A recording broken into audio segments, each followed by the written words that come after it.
coloque de pé, amados. Nós vamos ler o texto que é o tema deste congresso. Evangelho de São Mateus, capítulo 5, versículo 13.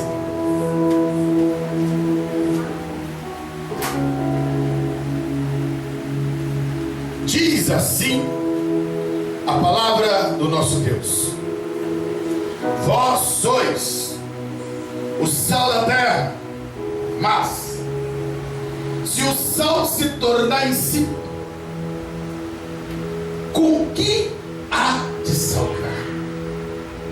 Para nada mais serve, senão para ser lançado fora e pisado pelos homens. Podeis sentar aqui, gente.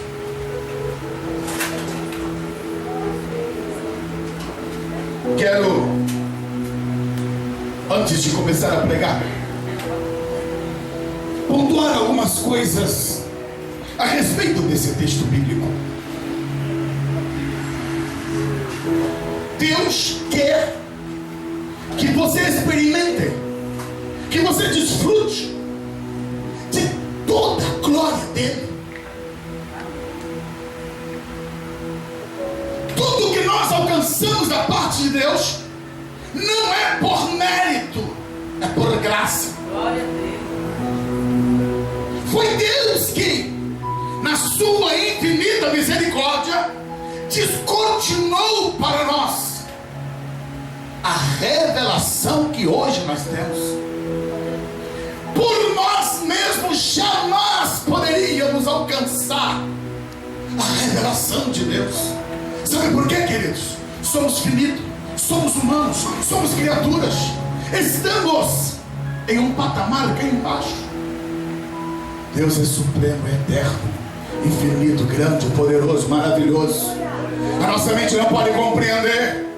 A Bíblia diz que o homem natural não entende as coisas espirituais, porque elas se discernem espiritualmente.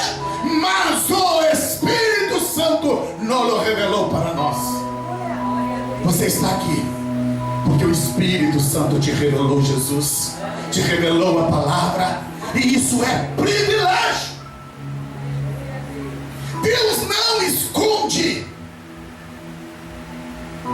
a sua glória dos homens. São os homens que não o buscam. O profeta Jeremias, ele andou dizendo assim, ó: buscar-me-eis e me achareis, se de todo o coração fizeram o quê? Me buscares. Pastor, e por que o senhor está pontuando essas coisas antes de pregar? É porque quando eu olho para esse texto bíblico aqui, pastor, eu vejo a simplicidade com que Jesus procurou ensinar aos seus discípulos. No tempo de Jesus, as escolas filosóficas, teológicas, discutiam vários pontos da sabedoria. Mas Jesus, que é o autor da sabedoria, o Deus onisciente que sabe todas as coisas, que formou todas as coisas, caminhou entre os homens e usou uma linguagem onde todos podiam compreender o que ele estava transmitindo. Desde o mais simples, desde a criança, podia compreender a mensagem que Jesus queria transmitir. Hoje Deus quer que você entenda a vontade e o querer dele para a sua vida. Deus quer que você viva a plenitude, pois a vontade dele é boa, é perfeita, ela é agradável. Jovem, como é bom servir a Deus. A grande questão é que nós nos equivocamos. Somos influenciados pelas forças do mundo, e por isso perdemos o foco do melhor que Deus fez para nós. Qual é a linguagem que Jesus está usando aqui? Uma linguagem cotidiana. Vós sois sal. O sal é algo presente, comum, no dia a dia de todo judeu, do romano, romano, do grego, dos bárbaros. A linguagem que ele estava usando era uma linguagem alcançável para todos aqueles que estavam ouvindo ao Senhor Jesus. Jesus falou por parábolas, usou analogias, trouxe o reino de Deus de maneira clara para que todos pudessem compreender e entender. O capítulo 5 inicia-se dizendo que Jesus, ele subiu ao monte, as multidões se aproximaram, e ele se assentou, e tomou os seus discípulos e passou a ensiná-los. 5, 6, 7 de Mateus. 3 capítulos que ali estão transmitidos, chamado o Grande Sermão do Monte, onde Jesus ensina os princípios do reino de Deus. O contexto que envolve esse versículo aqui fala das bem-aventuranças. 3, 4, 5, 6, 7, 8, 9, 10, 11, 12. Esses versículos estão falando de princípios do reino de Deus. Bem-aventurados que choram, porque serão consolados. Bem-aventurados humildes, pobres de coração, porque eles verão a Deus.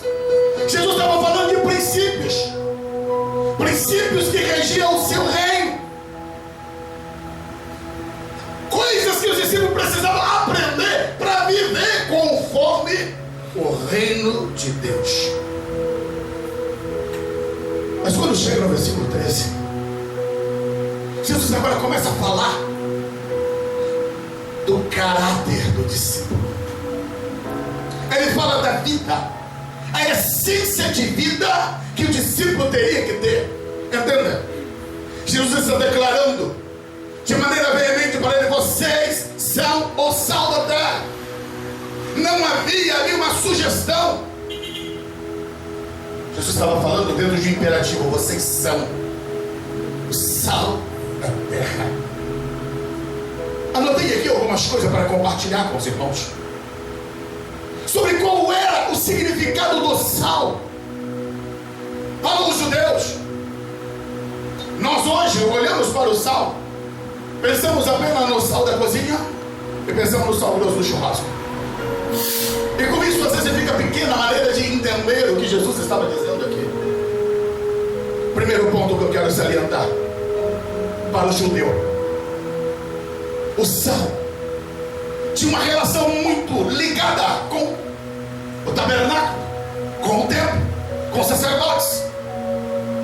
Existem 2 textos bíblicos no livro de Levítico, capítulo 2, versículo 13, e no livro de Números, capítulo 18, versículo 19.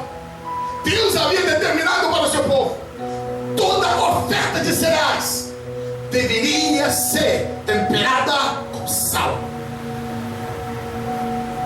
O sal era um elemento que não podia faltar para o sacerdote.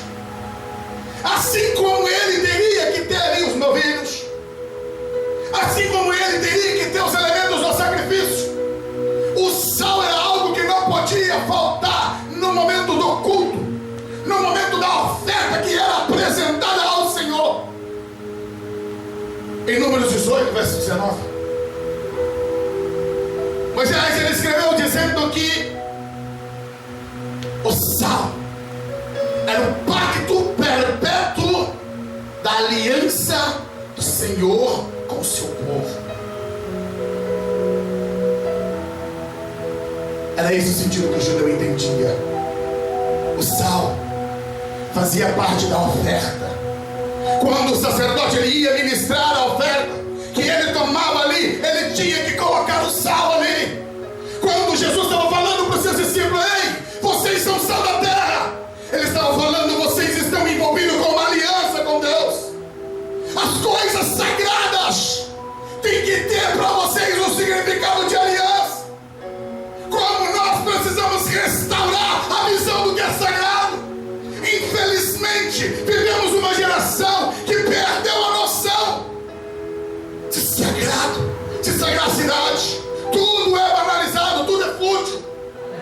Falta respeito por Deus, falta respeito pela palavra, falta respeito pelas coisas do Senhor.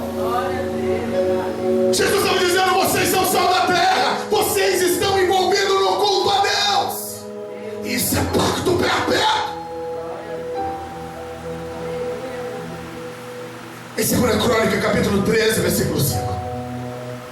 É dito que Deus chamou Davi e escolheu ele, os seus descendentes, por intermédio de uma aliança de sal.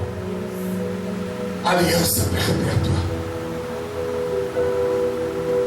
Com essa noção, com essa ideia de aliança, os judeus entendiam que o sal fazia parte do seu culto. Mas entenda uma coisa: as religiões vivem muito misticismo em relação ao sal. Tudo que eu estou falando hoje envolve o prospecto de simbolismo, amados. Você não precisa tomar sal hoje e dizer que isso daí é seu culto a Deus, não, amado. Isso é Velho Testamento. São elementos em que pela qual estava lá voltado dentro daquele culto que era dentro do... Mas pastor, então o que mudou, pastor? Deixa eu te falar uma coisa. A maior mudança que você vê dentro do Velho Testamento e o Novo Testamento é que lá no Velho Testamento você tem um santuário, inicialmente um tabernáculo, depois um templo construído, onde havia lugar santo e santo dos santos. Havia ali todos uns elementos que era a mobília daquele local. Havia sacerdotes que ministravam. Aquele local tinha áreas que eram reservadas, por exemplo, o Santo dos Santos. Só o sumo sacerdote poderia entrar uma vez por ano. Esse é o significado que diz respeito ao culto lá no Velho Testamento. No Novo Testamento, pastor, o que é o tabernáculo? O que é o templo no Novo Testamento? Duas coisas que envolvem. Primeiro, Jesus ele disse para a mulher samaritana: olha, mulher, o Pai procura adoradores que adoram o Pai em espírito e verdade. E ele diz para aquela mulher: olha, chegou o tempo, nem neste monte Gerizim, onde os samaritanos adoravam, nem em Jerusalém, onde os judeus tributavam louvores, nem em Gerizim, nem em Jerusalém se adorará ao Pai, porque o Pai procura adoradores que adorem em espírito e verdade. Deus é espírito, e importa que aqueles que adorem em espírito e verdade. Jesus estava mudando agora o foco do local, dizendo que a adoração é no espírito, não no local. E o que mais, pastor? O segundo ponto da revelação do Novo Testamento é que você é templo do Espírito Santo, morada de Deus. Aí Deus se revela a você. Por isso que nós temos que manter o nosso corpo santidade e honra, porque a partir do momento que eu recebo Jesus, o Espírito Santo vem morar, vem habitar. Agora eu sou santo, porque o Santo habita em mim. O Deus eterno vem morar em mim através da presença do Espírito Santo. Isso é glória incomensurável, inefável.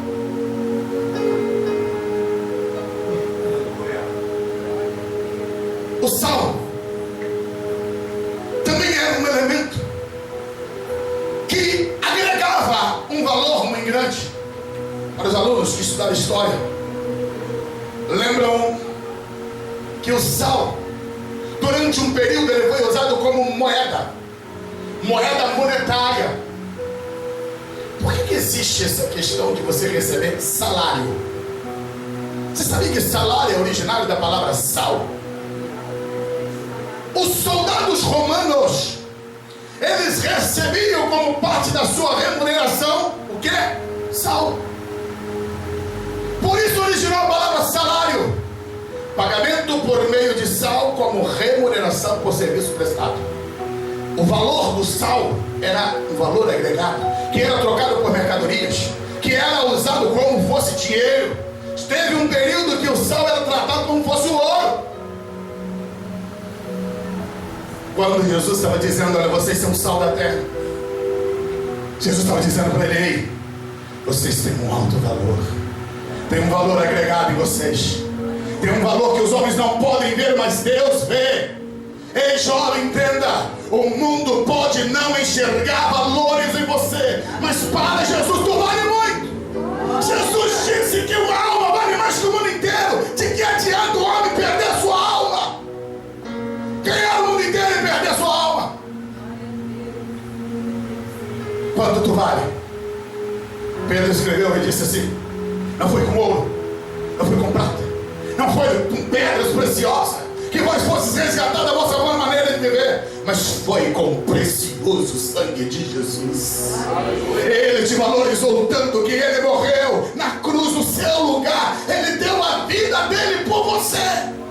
O diabo não quer que você se valorize. O diabo não quer que você reconheça o valor que você tem.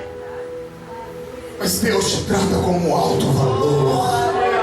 Você é sal da terra. Deus imbuiu você de valores. Ele colocou sobre você o Espírito Santo. Aleluia. O sal também era usado como elemento conservante. Hoje é fácil. Geladeiras, freezers, toda uma gama de situações onde podemos conservar os alimentos. Porém, nos tempos antigos nada disso existia. E o único meio que havia de preservação de certos alimentos era o sal. Se uma carne não fosse salgada, ela entraria em estado de putrefação e não serviria. O peixe. E o sal era esse elemento que conservava esses alimentos, gerando e produzindo longevidade de uso. Evitava que esses alimentos se estragassem, propiciando a eles um uso sem ser estragado. Quando Jesus estava dizendo: vocês são o sal da terra, é por intermédio de vocês que esse mundo não vai estragar. Sim, quero dizer para a igreja: a nossa sociedade precisa de sal. Ei, jovem, irmão, irmã, você precisa mais do que nunca viver como sal da terra.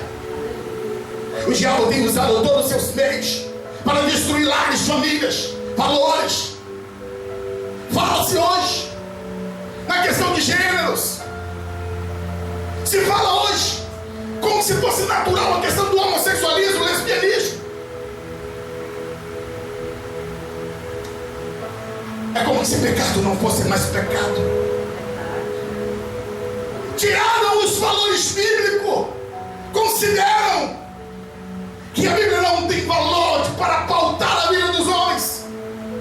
Tudo isso é porque essa terra está apodrecendo. Queridos, e nós como igreja temos o papel de ser sal da terra, de produzir preservação. Pastor, mas até quando? Até quando a trombeta tocar. Quando a trombeta tocar, a igreja será tirada. Aí sim, o mal vai predominar. As coisas vão ficar de mal a pior. Mas enquanto a igreja estiver aqui na terra, ela é sal, ela é instrumento de Deus para trazer salvação, preservação, conservação dos valores da família, conservação dos valores de Deus. Em nome de Jesus, não se envergonhe do Deus que você serve. Se critica ou se soma da tua fé, levanta a tua cabeça e diz: eu sei em quem eu creio, eu sei em quem eu tenho crido. Você pode zombar, você pode descrer, mas eu sinto Ele dentro de mim, Ele mora em mim, habita em mim, e eu creio nas promessas eternas que Ele me fez. Não me envergonho do Evangelho de Cristo Jesus, porque é poder de Deus para a salvação de todos aqueles que creem. Não se intimide na sua fé. Expresse. Você é sal da terra. A pastora falou aqui inicialmente. O sal também era usado como condimento. O sal ele tinha a função de dar sabor aos alimentos, como até hoje. Uma comida sem sal é insossa, sem gosto. E o sal em pequena quantidade, ela dá sabor, ela transforma o sabor do alimento. É interessante que quando você pega uma pitada de sal, coloca sobre a sua mão, ela está visível, você consegue ver. Mas uma vez que você coloca esse sal sobre o alimento, ele se torna invisível. Você não vê mais ele sobre o alimento. Mas tem uma questão: você sente o sabor, muda, altera. A presença de Jesus em você vai alterar a vida das pessoas, vai trazer sabor, vai trazer sentido. Quantas pessoas que estão deprimidas, sem alegria, sem gozo, tristes, desesperadas, se matando. Jesus quer que você leve sabor para elas e diga: há uma esperança, há uma alegria em Deus, há uma satisfação que Deus traz para a alma do homem, para o coração do homem aflito, que só a presença de Deus traz. Só a presença do Senhor é capaz de trazer esse acalento, essa satisfação. Agostinho, ele disse, lá no quarto século, o homem tem um vazio, o homem tem um buraco dentro dele, que só pode ser preenchido pelo próprio Deus. Esse vazio que o homem sente não pode ser preenchido pelas coisas desse mundo, não pode ser satisfeito por nenhum prazer dessa terra, porque tudo é passageiro, tudo é momentâneo. Só Deus satisfaz os anelos plenos e totais do ser humano. Você, como sal da terra, vai trazer esse sabor, vai trazer esse gozo, vai trazer essa satisfação na vida daqueles que estão à sua volta, porque o sal, ele produz sabor. O sal, ele faz diferença. Um alimento sem sal, ele torna-se totalmente diferente a partir do momento que ele tem um contato com o sal. O mundo perdido, os jovens perdidos, serão diferentes a partir do momento que ele tiver contato com você, igreja. Serão diferentes a partir do momento que tiver contato com você, que é sal da terra, que vai trazer para eles a alegria e o gozo de Cristo Jesus. Já comeu carne salgada? Às vezes você pegou aquela comida que deu uma exageradazinha no sal. O que isso provoca em você? Sede. Sede. Você quer tomar água. O sal, ele tem esse poder de trazer sobre o homem a sede, o desejo de tomar água. Nós somos sal da terra. Ao transmitir a palavra, ao falar com os homens, devemos incutir neles sede de Deus, sede do Senhor, sede de servir a Deus. Ei, amados, Deus quer usar a igreja para trazer sede para essa geração. Mas pastor, são tantos escândalos. Pastor, são tanta gente vivendo desordenada. Sim, eu concordo com você, querido. Mas entenda uma coisa, a Bíblia diz que é lícito que vem os escândalos, mas ai daqueles que promovem o escândalo. Pastor, tem muita gente vivendo vida toda. Deixa. Viva você a santidade de Deus. Dê você o testemunho do Senhor. Deixa Deus glorificar o nome dele através da tua vida. Deixa Deus resplandecer a glória dele através de você. Não seja alterado por aqueles que estão à sua volta. É muito interessante isso. O sal altera o sabor dos alimentos, mas os alimentos não alteram o sabor do sal. Significa que você está no mundo para alterar o sabor do mundo e não para ser engolido e ser alterado pelos princípios do mundo.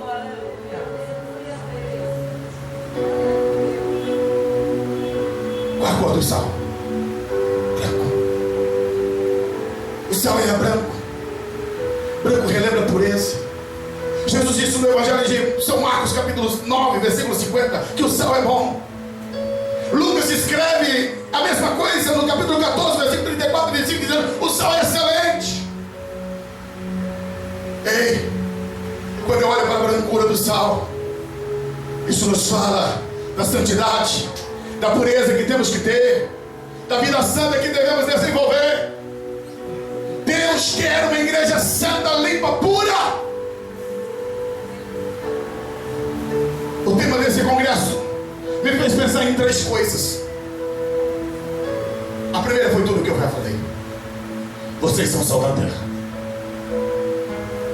A segunda e a terceira é a advertência. O segundo tópico que esse tema traz é: se o sal perder o seu sabor,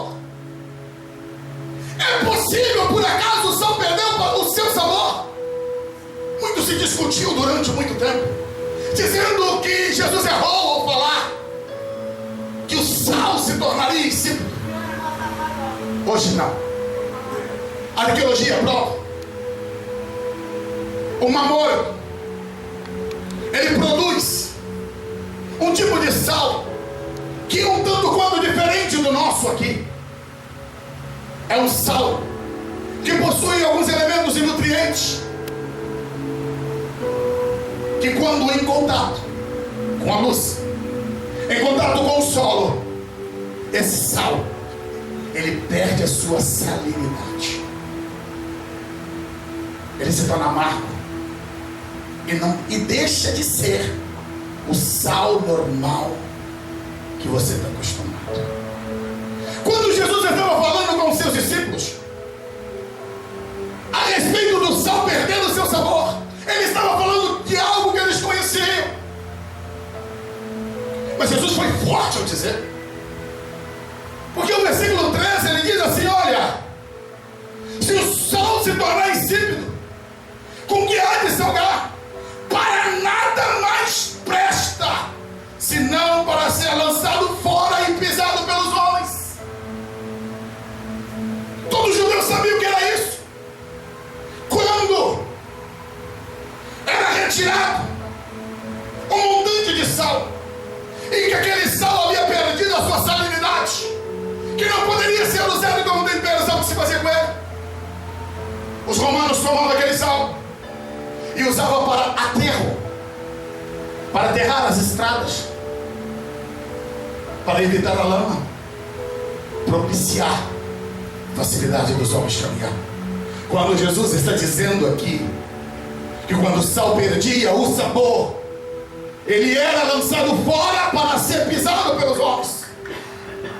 Lucas, no versículo 34, ele diz que quando o sal perdia o seu sabor, nem para adubo ele servia. Ele não tinha serventia para a terra. Por isso ele era usado como aterro, ser pisado pelos homens. Eu não vou delongar, mas eu quero chamar a sua atenção para isso. O sal, ele tem como finalidade salgar. Mas Jesus, ele diz que uma vez que ele perdeu a sua propriedade, uma vez que ele perdeu a sua utilidade real para aquilo que foi formado, ele era lançado fora porque ele estava desproposital. E aqui entra um elemento forte para mim e para você. Quando a nossa vida não tem mais o sal, não tem mais o sabor da vida de Cristo, não há mais temor de Deus, não há mais as características da glória de Deus em nós, nós estamos fora de propósito, nos tornamos inúteis. Quando você chega em um local onde as pessoas não reconhecem Deus em você, sua presença não faz diferença no seu local de habitante. Epa! Está na hora de você ligar teu alerta, porque você está insípido, você não está trazendo mais sabor, você não está conservando, não está preservando. As pessoas não estão te olhando como alguém diferente mais. Ei! O sal, ele perdia seu sabor porque ele, a partir do momento que ele tinha contato com o solo, com outros elementos, tirava dele essa habilidade. Escuta isso que eu vou te dizer: o nosso contato com o pecado, com o mundo, tira de nós a salinidade da santidade de Deus. Não tem pecadinho nem pecadão. Contato com o reino das trevas quebra a comunhão com Deus. Não tem acordo com o pecado, não tem acordo com o mundo. Não dá para viver a vida dupla, não dá para agradar a Deus e agradar ao reino das trevas. Se não perde o sabor e se torna inútil. Inútil. Pastor, mas lá na faculdade, lá na escola, no meu local do trabalho, sou eu. Eu tenho lá dezenas, centenas de pessoas que não servem a Deus. Vamos, ei, vi ninguém temperar 1 quilo de carne com 1 quilo de sal. Ninguém tempera 1 quilo de arroz com 1 quilo de sal. É pitada. É um pouquinho de sal que faz a diferença e muda todo o sabor. Você pode ser pouco, você pode ser pequeno, mas o sal de Deus na sua vida vai mudar o ambiente onde você chegar. A glória de Deus que está em você vai irradiar, vai mudar, vai transformar. Gosto de lembrar quando Philip, a célebre história de Philip, quando ele chegou ali naquela fábrica de pessoas ímpias. Philip estava pregando na cidade e ele foi visitar aquela fábrica. A história diz que 3 moças, 3 mulheres estavam ali conversando e exatamente zombando dele. Philip passou por elas, olhou para elas, mas o olhar dele não era de rejeição, de ódio, mas um olhar penetrante, perscrutante. Saiu e foi andando. Só se ouviu soluços. Essas mulheres começaram a chorar, se jogaram ao chão. E ele compulsivamente começaram a confessar seus pecados e diziam que queriam Deus. As máquinas começaram a parar porque houve um contágio. Várias mulheres foram tomadas pelo mesmo sentimento de choro. Um sentimento que havia pecado nelas, que elas precisavam do perdão de Deus. O dono da fábrica olhou para tudo aquilo e disse: Filho, o que está acontecendo? E ele então manda parar toda a produção, leva todo mundo para o refeitório. Filho então transmite uma palavra. Todas as 200 pessoas que estavam ali foram tocadas pelo Senhor, convertidas pelo poder de Deus. Sabe por quê? Um homem em uma fábrica que irradiou Deus. O sal que temperou, o sal que trouxe sabor.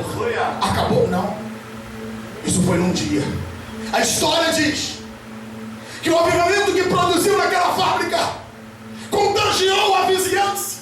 E dentro de uma semana, inúmeras famílias, pessoas foram alcançadas com arrependimento, com quebrantamento, com mudança de vida. Talvez na sua empresa não seja só você. Lá na sua faculdade, na sua escola, não se esconda. Você é sal. Você vai fazer a diferença. É impossível você lançar o sal sobre uma comida e não perceber o gosto do sal. Deus quer que você faça a diferença onde você estiver. Deus quer que você marque aqueles que estão à sua volta. Quem não lembra do filme, não? O filme Deus não está morto. Quando aquele jovem se posiciona e diz: não, eu não posso declarar isso, porque eu creio que ele está vivo e ele não está morto. Sal da terra expressou a sua confiança em Deus. E eu quero encerrar. Jesus disse que se perder o sabor se torna inútil. Eu falo do último ponto: como restaurar? Dentro do processo do sal natural, impossível. Quando o sal entrava em contato com outros elementos químicos, o cloreto de sódio mudava a sua forma de essência, e ele então nunca mais poderia ser restaurado ao seu princípio de elemento inicial. E Jesus fez essa séria advertência: como restaurá-lo? O sal não tem jeito, mas eu tenho 2 notícias, uma boa e uma ruim. A boa é que é um Deus que nos ama, que nos perdoa, que estende suas mãos de graça e de misericórdia, e que pode restaurar em nós a salvação, a graça, o perdão, trazer de volta a alegria, o gozo, que recupera e que restaura. os filhos pródigos da vida, aqueles que não eram mais sal, aqueles que perderam o sabor, são trazidos para a casa do Pai, são colocados sandália, tomam um banho, recebem vestimentas novas, são dados a Ele um novo anel de aliança, são acolhidos como filho. Eu não sei como você está. Eu não estou dizendo de frequentar a igreja, pastor. Eu não estou falando de você ter uma aparência, eu estou falando aqui dentro. Hein, querido? E eu sou muito firme em dizer isso. Os jovens que estão aqui sabem que eu falo isso.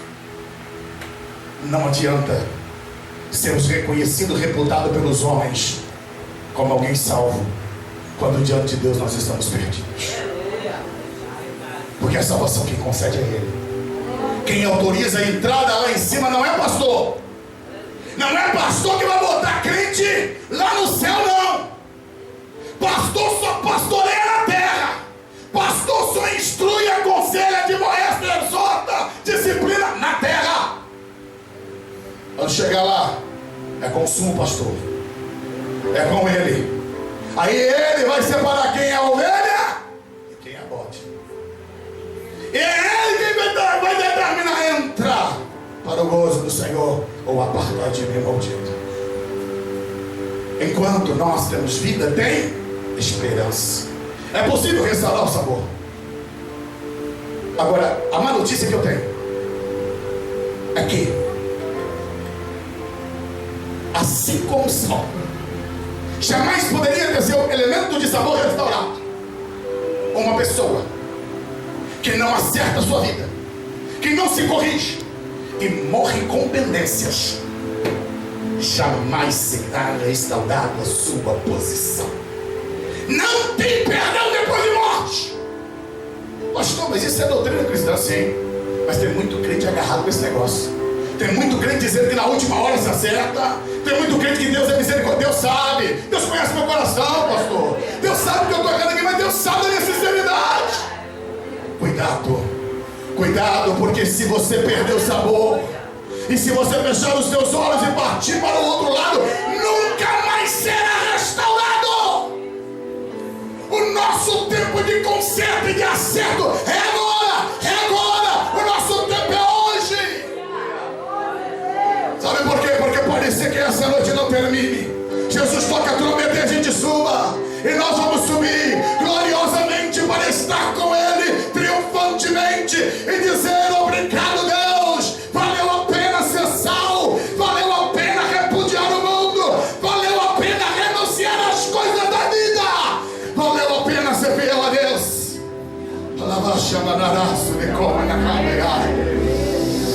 Deus quer que você seja salvo. Deus quer que você seja salvo. Feche os seus olhos. Curva a sua cabeça, eu estou encerrado.